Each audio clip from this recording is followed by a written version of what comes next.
Nous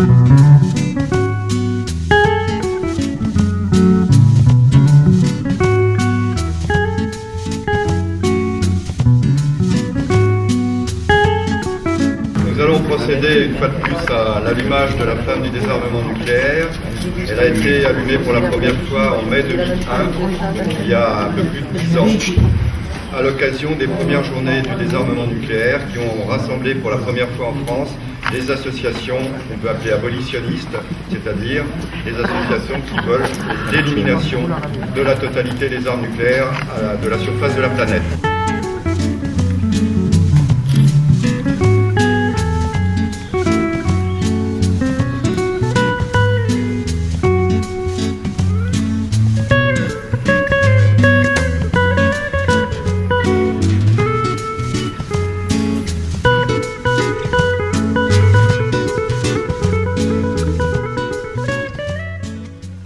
Cela suppose que nous, citoyens, soyons exemplaires pour que soit à la fois et dans le même temps garantie la paix civile, l'expression de la pluralité des convictions et l'émancipation individuelle dans le respect de la dignité de chacun et de la justice sociale, ainsi qu'une mise en débat démocratique de la définition de l'intérêt général.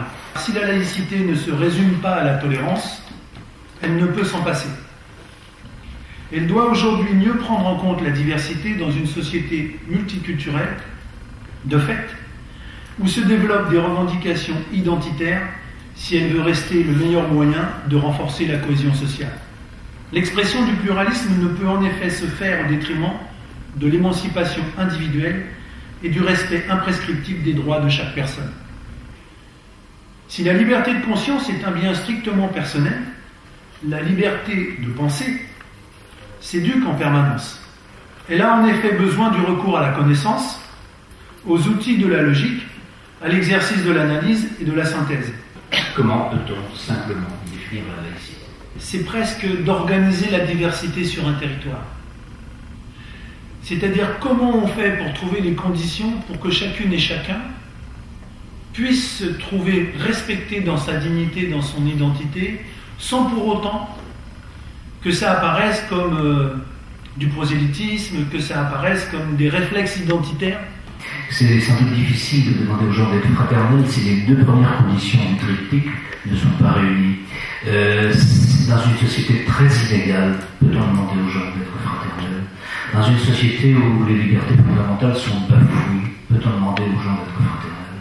C'est pas par hasard sans doute si ce troisième terme arrive après les deux premiers. Vous ne pouvez pas imposer à qui que ce soit d'être fraternel avec son voisin, avec son collègue, avec le citoyen.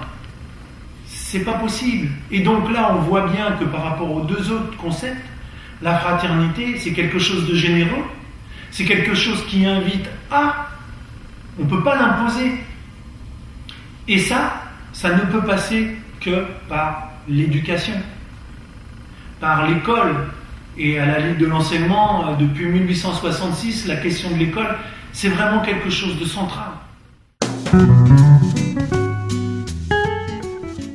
Qu'en est-il donc des armes nucléaires et plus généralement des armes dites de destruction massive nucléaire, biologique et chimique? La désignation de ces armes est impropre. Certes, les armes nucléaires ont des effets destructeurs massifs, comme on le voit sur les images d'Hiroshima et de Nagasaki avant et après la bombe. Mais ce n'est pas le cas des armes biologiques et chimiques, qui se bornent à tuer des hommes, et accessoirement des animaux, en grand nombre, sans détruire leur environnement, du moins de façon voyante. Ainsi donc, les armes de destruction massive, qu'elles fassent ou non d'immenses dégâts, devraient plutôt s'appeler armes de massacre civil, dans la mesure où elles sèment toute la mort en masse, sans faire de distinction entre combattants et population civile, sont bien, par nature et par destination, des armes de crime contre l'humanité. Alors que les armes biologiques et chimiques sont interdites de fabrication, de stockage, de transfert et bien entendu d'emploi, alors que les armes biologiques sont censées ne pas ou ne plus exister, les armes nucléaires, elles, ne font l'objet d'aucune interdiction expresse. Qui peut vouloir éliminer ces armes?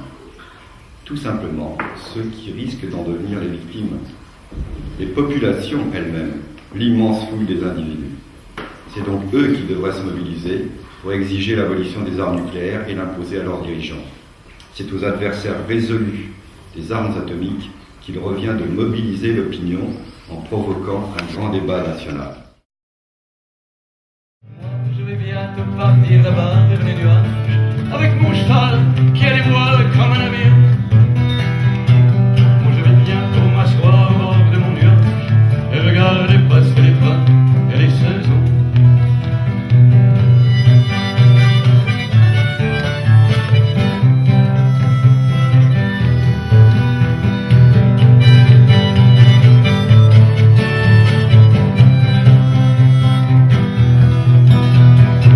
Nucléaire, vive la nation!